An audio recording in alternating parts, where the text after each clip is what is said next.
है BMW car इतनी महंगी क्यों होती है? फोन पर हेलो क्यों बोलते हैं? हॉस्पिटल में प्लस का निशान क्यों होता है? डॉक्टर की लिखावट खराब क्यों होती है? हम बार बार पेन क्यों खो देते हैं? बादाम भिगोकर क्यों खाने चाहिए? हमारा पहला सवाल है, BMW कार इतनी महंगी क्यों होती है? आप सभी ये तो जानते हैं कि BMW कार काफी महंगी होती है, लेकिन क्या आपने कभी यह सोचा है कि BMW की कार इतनी महंगी क्यों होती है?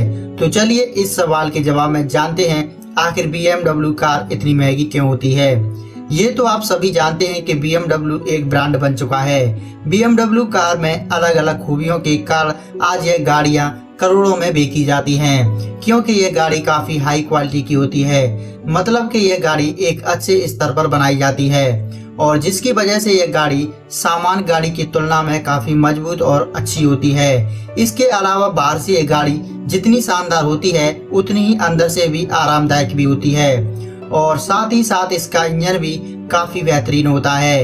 इंजन की आवाज गाड़ी के अंदर ना के बराबर आती है। कहने का मतलब है कि गाड़ी के अंदर इतनी शांति होती है कि आप हल्की से हल्की आवाज भी सुन सकते हैं। BMW कार सिक्योरिटी में काफी मददगार होती है। उसके शीशे बुलेट प्रूफ होते हैं, बम धमाकों से बच सकते हैं। ऐसी बहुत सी खूबियां से भरी है। इसका अंदाजा आप इस बात से लगा सकते हैं कि BMW की 1000 गाड़ियों में से सिर्फ 1 या 2 ही गाड़ी ऐसी होती हैं जिनके अंदर बैठे लोगों की मौत हो सकती है। मतलब कि यह गाड़ी काफी शानदार होने के साथ साथ काफी मजबूत भी होती है, इसलिए BMW कार इतनी महंगी होती है।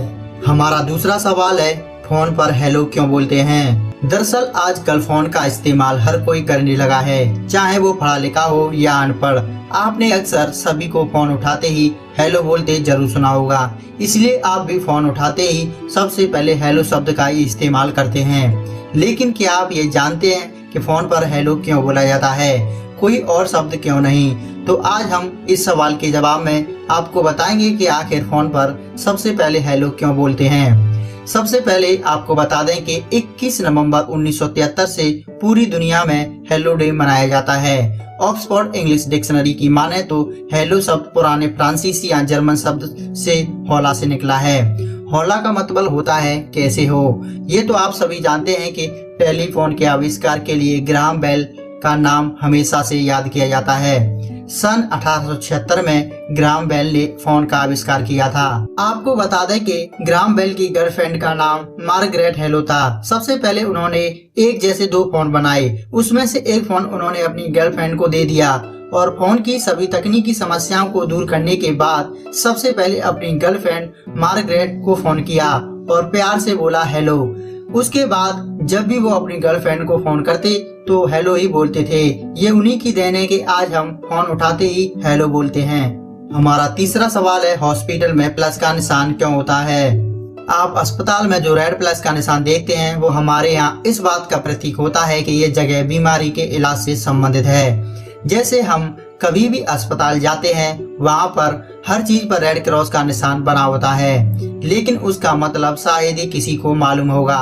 दरअसल प्लस के निशान का प्रयोग चिकित्सा के क्षेत्र में किया जाता है। वह रेड क्रॉस का संकेत है। यह संकेत हमेशा अस्पतालों, nursing home, clinic, dispensary, ambulance इत्यादि में पाया जाता है। डॉक्टर या चिकित्सा के क्षेत्र से जुड़े सभी व्यक्ति इस संकेत का उपयोग इसलिए करते हैं ताकि आपातकाल के समय उन्हें आसानी से पहचाना जा सके।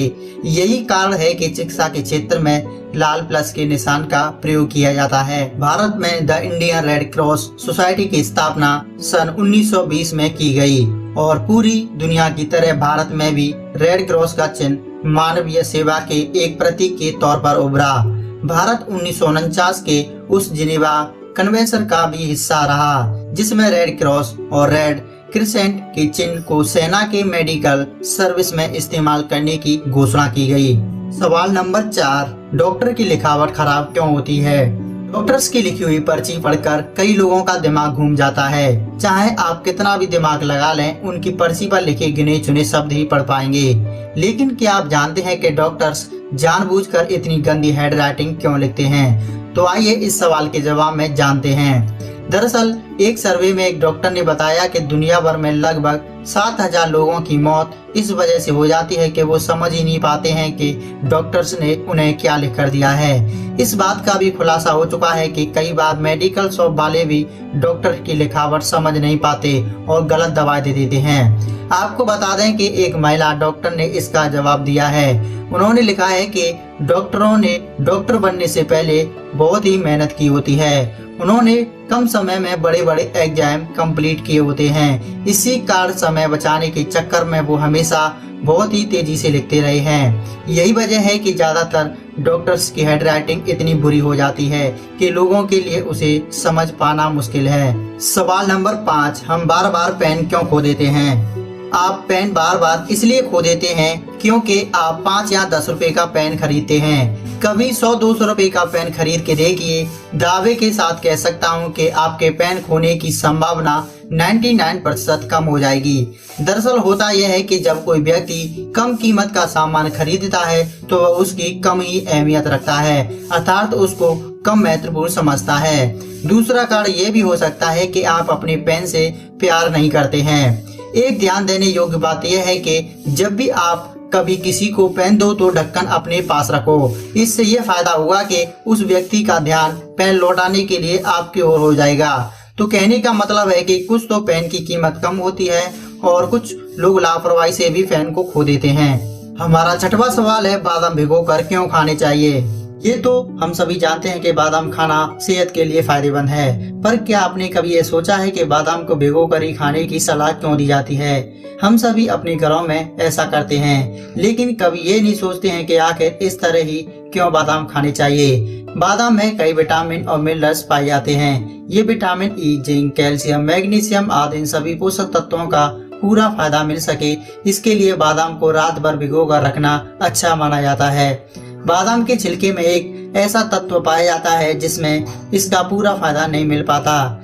जब हम बादाम को रात भर भिगो कर रखते हैं तो इसका छिलका आसानी से उतर जाता है। छिलका उतार कर खाने से बादाम का अधिक से अधिक लाभ मिलता है। अगर आपका कोई सवाल है तो आप हमें कमेंट बॉक्स में पूछ सकते हैं। वीडियो देखने के लिए आपका बहुत बहुत धन्यवाद।